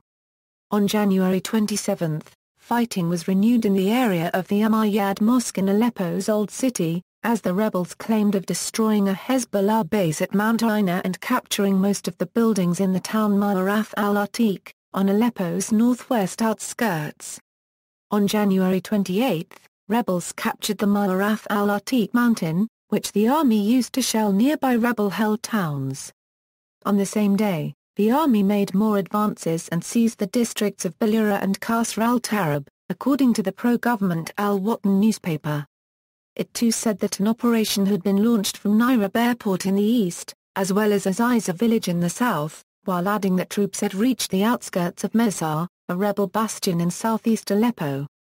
At the same time, the SOHR confirmed the military captured the Karmel-Kos district, on the southeastern edge of Aleppo, and reported that residents of Mezar, Merjay and Anzarat districts were fleeing their homes for neighborhoods controlled by regime forces because of the fighting. On February 2, the pro-government Al-Watan newspaper announced that the army captured most of the eastern Karam al-Turab district of Aleppo. On February 6, the opposition announced a new offensive in Aleppo and warned civilians living near government-owned checkpoints should move out because the checkpoints were going to be targets for insurgents. SHOR falsely claimed that Islamist Brigade Ar-Sham and al-Nusra Front took near full control of Aleppo Central Prison, storming the center after a British suicide bomber named Abu Sulaiman al-Brittani detonated a car bomb at the entrance. Rebels also claimed to have seized most of the complex and to have freed hundreds of detainees, many of them activists from the prison, which reportedly held 3,000 prisoners in dire conditions. The next day, it was confirmed that rebels never entered the prison and were repulsed by army. At least 47 people died in the fighting, including the al-Nusra commander of the Aleppo prison operation, Saifullah al-Shishani. Government sources claimed that soldiers inside of the prison destroyed the suicide bomber's truck with RPGs before he reached the entrance. They also denied the Islamists entering the prison, and claimed that artillery and air force strikes forced them to retreat. On February 16, government forces captured the village of Sheikh Najjar, south of the industrial zone, as well as Talet al-Ghali, on the eastern outskirts of Aleppo. On February 17, the Tawhid Brigade of the Islamic Front launched Operation Earthquake and detonated mines under the army headquarters at the Carlton Hotel, leaving parts of the hotel damaged. Opposition sources also claimed that rebels captured strategic points around the Aleppo citadel. On February 19, rebels claimed to had recaptured Sheikh Najjar, while the SOHR stated it was unclear who controlled the area. The next day, the army resecured Sheikh Najjar and captured two strategic hills that overlook the eastern neighborhoods of Aleppo, Al-Ghalia and Sirayat. It was also reported that rebels detonated mines under an army headquarters near the Aleppo citadel. This was the third such attack this month using a network of tunnels. On February 24, the army made progress in the Sheikh Najjar industrial zone, with rebels sending reinforcements to the area. The military was attempting to capture strategic areas in Sheikh Najjar that overlook the outskirts of the Aleppo Central Prison, which had been under a rebel siege for over a year. The army hoped to station artillery at those positions to help fend off attacks on the prison. The next day, the military captured the factory of the Zambia Ceramic Company in the southern Al-Sheikh Zayed district of Aleppo. Soldiers, NDF militiamen and Hezbollah fighters also captured new positions near Base 80, putting them 1 kilometer from the Tariq al-Bab district. By March 9, government forces had captured a strategic hill, where they positioned artillery to bombard rebel positions around the prison. The army had also reportedly captured the eastern Hanano district of Aleppo city and was planning to open a new road that would link Hanano and the industrial zone, after it is captured, thus imposing a blockade on the city. On March 17, SOHR claimed that 4 government soldiers were killed in an ambush set up by rebels in the perimeter of the Aleppo Central Prison. On March 18, rebels detonated an explosive device in a tunnel under the Justice Palace. The rebels also seized the old Justice Palace after the blast. Rebel offensive in the west and army offensive in the east. On March 23, 2014, rebels captured Kafr Hamra, the Shahin strategic hill overlooking West Aleppo, and briefly cut off the supply route to Aleppo airport before government troops found another supply route. Rebels also captured the police station on the edge of the citadel, as well as military installations in the Al-Iraman district. On March 27, the SOHR reported that the Jabhat al-Nusra and the security battalion of the Al-Mujahideen Army detained more than 70 foreign fighters of the Jund al-Sham battalion in the Al-Muhandizeen suburb under accusations of planning an attack on other rebels. On March 28, it was reported that a Syrian brigadier general of the Republican Guard and 5 of its soldiers were killed in the Al-Iraman district.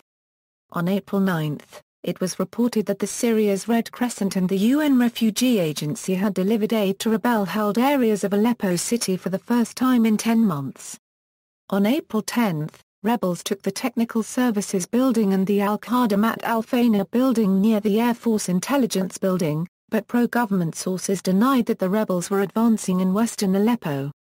It was also reported that the army was trying to regain control over the rebel-controlled or Euro-unregistered trademark QRAB area. On April 12, rebels reportedly stormed the government-held Ramawseh industrial district, in an attempt to cut the army supply route between the airport and a large army base next to district. The rebels also reportedly took the Rashidin neighborhood and parts of the Jamiat el-Zora district, while rare clashes between the army and YPG took place in the Al-Sheikh Maqsad area. The SOHR stated that there had been casualties on both sides and civilians had fled the area.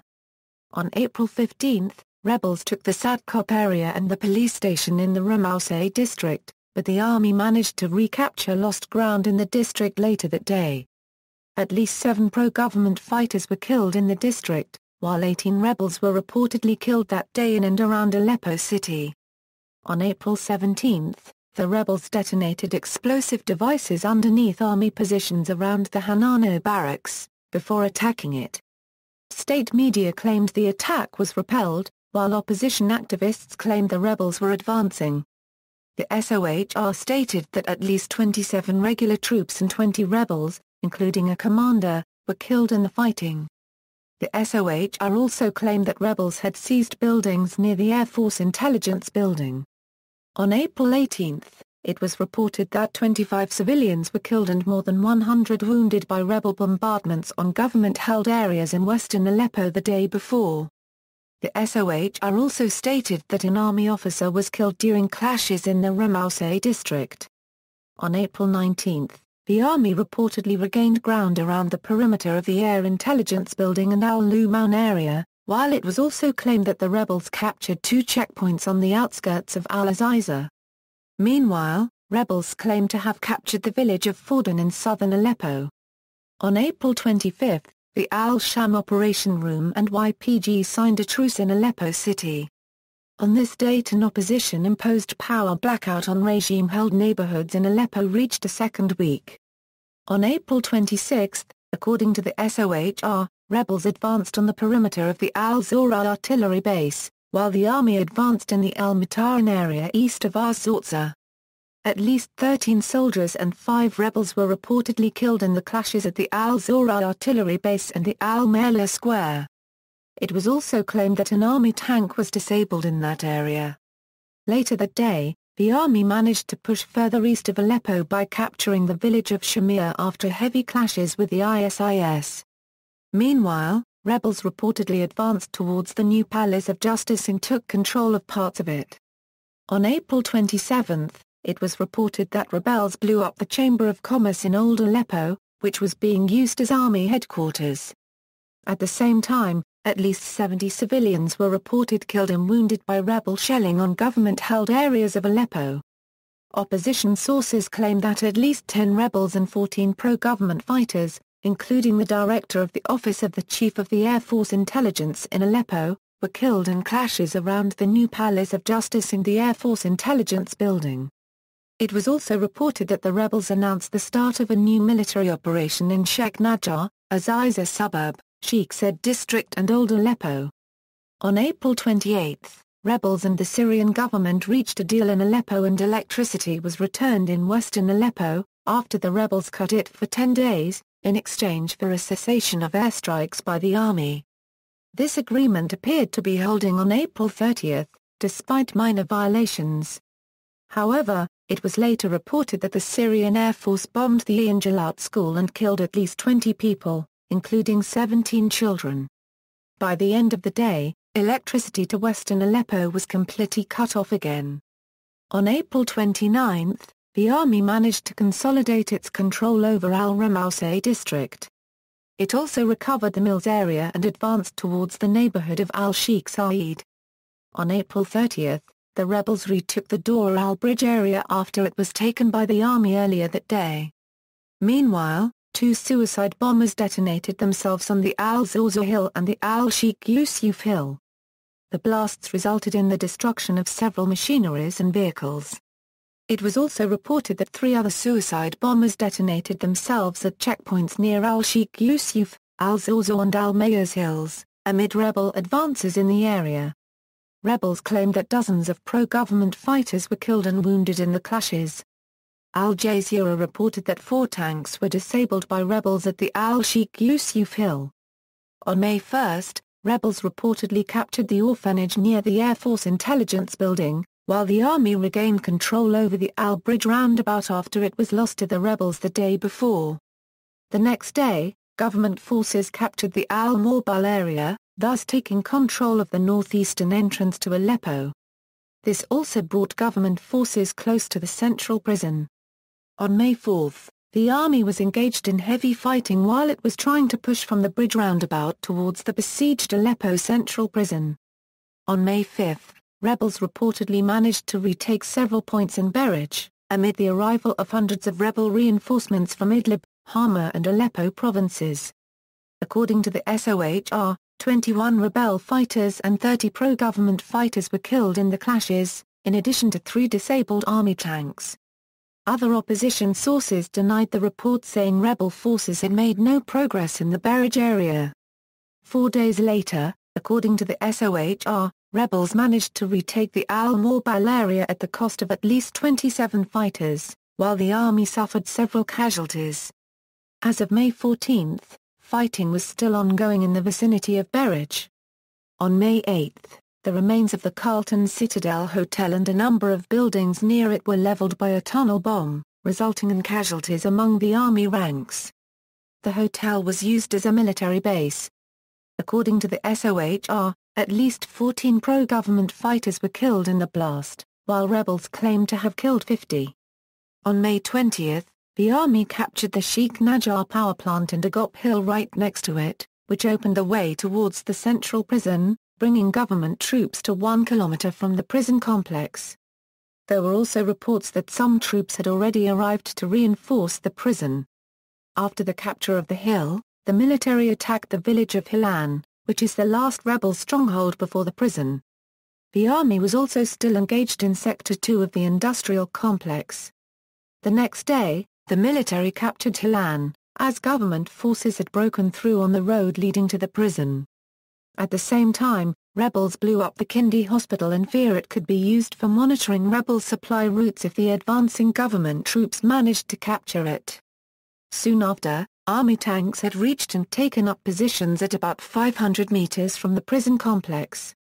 The area was witnessing heavy artillery shelling, with government troops dropping at least 30 barrel bombs from military helicopters over the previous 24 hours, as rebel forces were fast retreating from the area due to the government's superior firepower.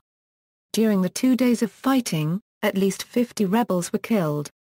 On May 22, the army had finally broken the siege of the prison as tanks and armored vehicles entered the complex. The Air Force dropped more than 100 barrel bombs during the final push to reach the prison. This puts the northeast approach to Aleppo under the control of government forces. At this point, for the first time, an army reconnaissance squad entered one of the streets of the eastern Masakin Hanano district. By May 25, the military was in control of most of the industrial zone 16 kilometers northeast of Aleppo, except a northern section, and had captured the town of Bailey next to the prison. By June 8, the army had completely secured the industrial city, which had been organized as a fortress by the rebels, who planted mines and dug dozens of tunnels in the area. It was reported that hundreds of rebels blew themselves up rather than surrendering. On May 31, a number of buildings near the Market Zahrawi in Old Aleppo were damaged by a tunnel bomb, according to a YouTube video uploaded by Islamic Front. The rebels alleged the attack had resulted in casualties among the army ranks. The SOHR claimed at least 20 soldiers were killed in the blast, while Islamic Front claimed to have killed 40. Since mid-June, Syrian rebels have feared a possible ISIS offensive on Aleppo with the heavy and sophisticated weapons they captured from the Iraqi army during their offensive in Iraq.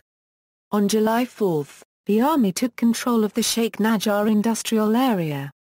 On July 5, the army is close to surround rebel-held eastern districts of Aleppo. SAA is pushing at the northeast entrance of the city to cut the last rebel supply route. On July 6, army captured the town of Kafr Sawar, UMO ± 0 micron OWO ± northeast of Aleppo, and the distance between army-held areas and infantry school reached to just one town, which seems to be the main goal of army advances. On July 7, The opposition Syrian National Coalition acknowledged that government forces were preparing to launch a major assault on rebel-held areas of Aleppo. The opposition military situation has deteriorated, with the SAA close to severing supply routes to opposition-held districts of Aleppo. Republican Guards troops entered Aleppo to reinforce the army for the offensive. Meanwhile, SAA captured Kafr al-Sayr and Mokbila. On July 8, army attempted to cut the last supply route of opposition in northeast Aleppo to put rebels in siege. Siege of Aleppo. On July 16, army has cut all three major supply routes to the rebel forces in the city of Aleppo, effectively putting them under siege. Few minor routes are still open for few hours per day. On July 29, at least 13 Syrian army personnel were killed by two tunnel bombs under police station building near Aleppo citadel. On the 10th of August, the Syrian army repelled an attack by Islamic State militants on the Aleppo Central Airport. Government offensive. On the 10th of August, the Syrian army took control of several strategic hills in Aleppo, as well as taking control of the Al-Baradat factory and Al-Zaitat warehouse located near two towns inside Aleppo. Strategic analysis. Rebel forces expanded out to the countryside south of Aleppo to control sections of the M4 and M5 highway, effectively blocking ground reinforcements for the Syrian army. Before the end of 2012, the Syrian army in Aleppo was receiving sporadic supplies and ammo replenishment by air or dangerous back roads. The fall of Base 46, a large complex in the area which reinforced and supplied government troops, was seen by experts as a tactical turning point that may lead to a strategic shift in the battle for Aleppo. In a November 2012 intelligence report, Stratfor described the strategic position of government forces in Aleppo as dire, with the Free Syrian Army having them essentially surrounded. On November 26, 2012, rebels captured Attrition Dam, further isolating government forces in Aleppo, with only one uncovered route into Aleppo remaining. By late January 2013, Deputy Prime Minister Qadri Jamal admitted that all supply routes to Aleppo had been cut off by opposition forces, comparing the situation to the siege of Leningrad. By late February 2013, the Aleppo International Airport was almost totally surrounded by rebel forces. Later, the Syrian army regained control of the strategic Tal Shajb town, allowing them to approach the airport. In November 2013, the Syrian army retook the town of al-Safira. This opens a road for the government to support the besieged Kairas military airbase and Aleppo power plant. In February 2014, it was reported that the army planned to encircle Aleppo and impose a mix of blockades and truces, as well as attempt to recapture the Sheikh Najjar industrial city in order to attempt to rebuild the economy and provide jobs. As of July 2014, the army has been able to seize Sheikh Najjar and reinforce Aleppo Central Prison, but imposing a siege on rebel-held Aleppo remains a difficult task. First, Aleppo presents many more logistical challenges for the army, especially for pro-government groups such as Hezbollah, who would prefer fighting closer to Lebanon. Tensions came to a head in this respect in early April 2014, when a Syrian Republican Guard officer murdered a Hezbollah commander during an argument over the opposition advance in al-Rashidin, and other pro-government militant groups sent as reinforcements such as the National Defense Force proved unreliable in combat. Second, rebels control more terrain in Aleppo than in other cities, so effectively cutting off access would have been more difficult. Third, rebels have a strong presence in the countryside and around the border crossings with Turkey. In April 2014, government commanders inside the city were saying that on the contrary to implementing such a strategy, the best they can do in Aleppo is just secure positions. Reactions. Domestic reaction. Syria President Bashar al-Assad said on the occasion of the 67th anniversary of the Syrian Arab Army in August 2012, that the army is engaged in a crucial and heroic battle, on which the destiny of the nation and its people rests. Foreign reactions. Armenia began sending humanitarian aid to Aleppo in mid-October. The aid is distributed by Red Crescent, the Armenian National Prelacy in Aleppo, Aleppo Emergency Unit and the Embassy of the Republic of Armenia to Syria. Governor of the Aleppo Governorate, Hilal Hayal, said, the Syrian people highly appreciate this humanitarian gesture of the Armenian people, underlining the strong Syrian-Armenian cooperation. The French Foreign Ministry said, with the build-up of heavy weapons around Aleppo, Assad is preparing to carry out a fresh slaughter of his own people, while Italy and the UN peacekeeping chief also accused the government of preparing to massacre civilians. Iran. As the Battle of Aleppo started, Saeed Jalali, the head of Iran's Supreme National Security Council, met with Assad in Damascus and vowed that Iran would help Assad to confront attempts at blatant foreign interference in Syria's internal affairs, declaring, "Iran will not allow the axis of resistance, of which it considers Syria to be an essential part, to be broken in any way." The Russian Foreign Ministry issued an official statement condemning the bombing that occurred on September 9, 2012, in which more than 30 people were killed. "We firmly condemn the terrorist acts which claim the lives of innocent people," stated the ministry on September 11.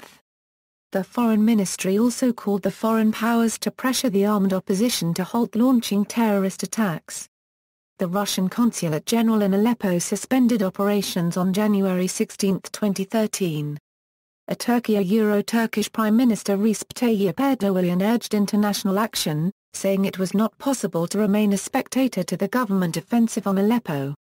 Reuters reported that Turkey had set up a base with allies Saudi Arabia and Qatar for the purpose of directing military and communications aid to the Free Syrian Army from the city of Adana. Reuters also quoted a Doha-based source which stated that Turkey, Qatar and Saudi Arabia were providing weapons and training to the rebel fighters.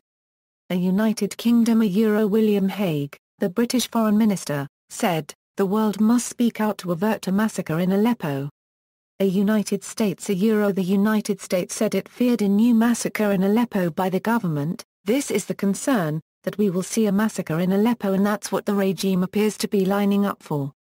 The United States condemned in the strongest possible terms the government's Scud missile strikes on Aleppo in late February, saying that they were the latest of the Syrian regime's ruthlessness and its lack of compassion for the Syrian people it claims to represent. References